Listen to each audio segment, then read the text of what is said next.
Just before the video, if you do want to play the alpha, which is the same version used in this gameplay, follow the link in the description, which is to itch.io.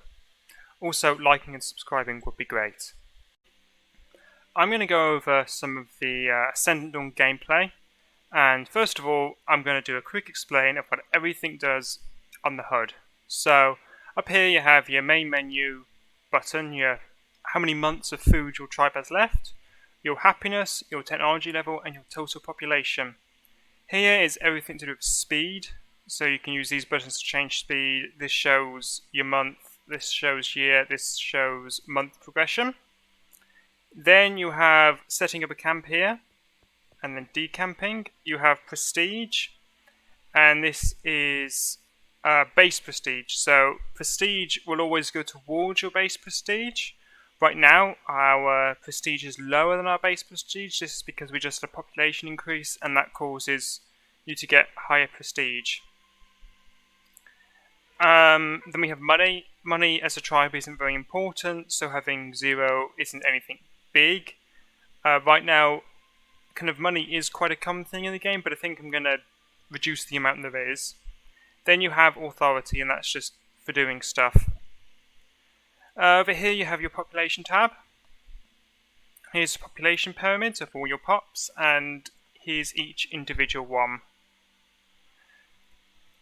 Then you have your cultural tab. Right now it's pretty much just how fast you want to move, which the faster you move the less authority you get, and then just what religion you want, and that's pretty hard to change. Then we have technology, so we can see what technology type we're going to try and change. So we've already researched a few, and these are ones we could research. And this is resources. Going to redo this a bit. It just shows you what resources you have. This is diplomacy. Right now no other tribes, so can't do diplomacy with other tribes, but there's 4 factions, but we can only see 3 of them. So right now we can see that these two are 2 kind of small single city factions. That's why they both have very high loyalty in their single city. They're currently at war with each other, even though they are dormant. Dormant is a mood, so each faction will have a mood, and that determines what they do. So dormant, they don't do much. Then we have Aletium, which is imperialist, meaning it will want to conquer stuff. And they have quite a big population in 3 settlements, and they have their capital in yellow gold here, which is Ilios, and it has a big population and high loyalty because it is the capital. But we can see that these 2, Kemes and Sauza, have lower loyalty because they're not the capital. It's still fine, but it's just a bit lower. Now I think usually, I don't know why Kemes right now has a bit higher loyalty than Sauza, because settlements with bigger population tend to have lower loyalty, but there's lots of things going into it, like anything that recently happened, and diplomacy, and distance from the capital, so you know, it's just one of many factors.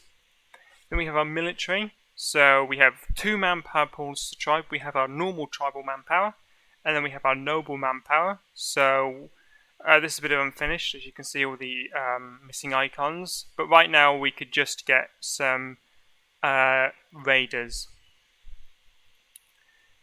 And I can now show off what you would do with these raiders. So you can go along here. And we're going to go to Adera. So Adera is a... Oh, it's a bit difficult to select stuff sometimes. So Adera is a it's a small town officially. It's just a settlement, small settlement, and we can tell a lot from here. So it's a small town, and we can see the population, and we can see what culture it is. And what we're told here is that there are no soldiers in this town. It's just the militia. So we have a bit of militia ourselves. Tribal militia is generally better than civil militias. Well, settled militia.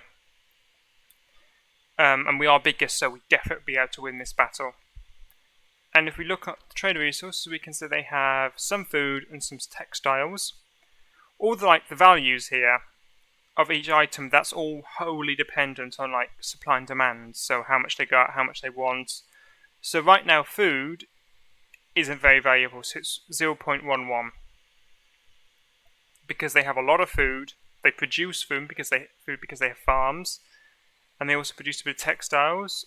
No, they don't produce textiles. They trade it because farmers don't produce textiles, but there will be places nearby that do. And we have copper, which is quite rare. Now let's say we steal food. So stealing food is an activity you can do. It often makes them dislike you. In this case, it didn't. It's just a random chance, so keep that in mind. And we can see that the price of food went up because now they have about quite 1,000, I think, less. And now we can also raid them. So raiding is just forcing them to give you stuff, basically. They will resist. This is a not quite finished screen yet. And so right now we can say, hey, what do they have? Well, they have militia, noble militia, so 2 pretty bad units. And we have raiders, rabble, and noble warriors. Not good, but better than what they have.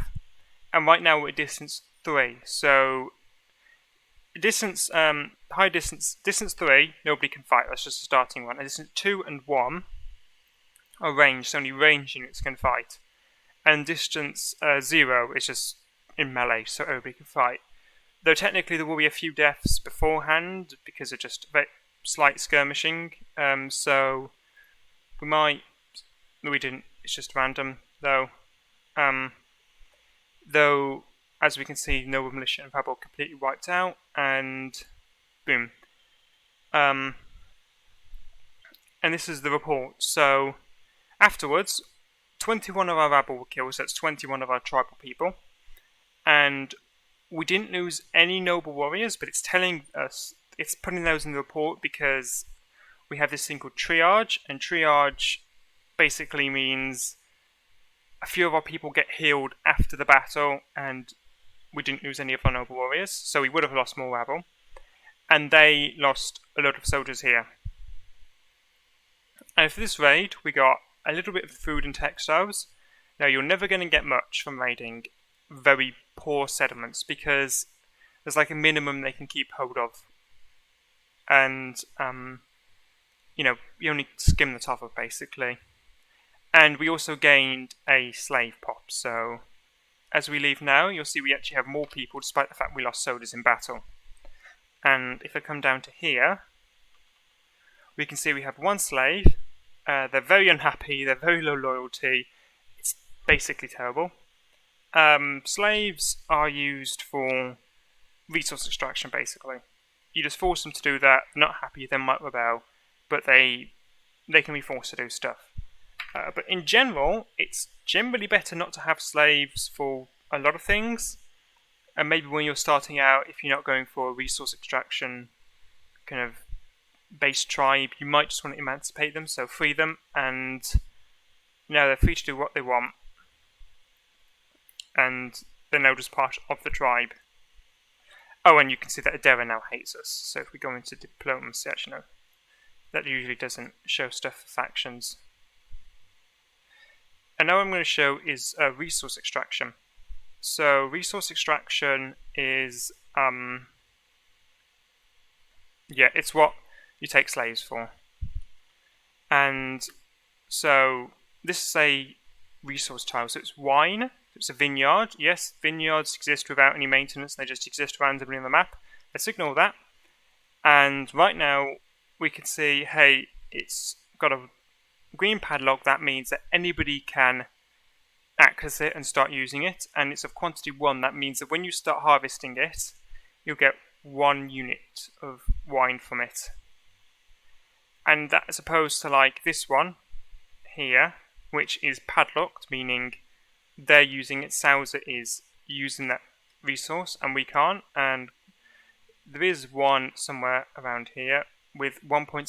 So that tin is a very efficient trade node, resource node of tin, and you can use that. To extract resources, we camp and we go to our production tab. Now, so we have a few things we can produce. So we can produce wine or pottery. I'm not going to produce any pottery, and so what we do is we assign some of our pops to produce wine.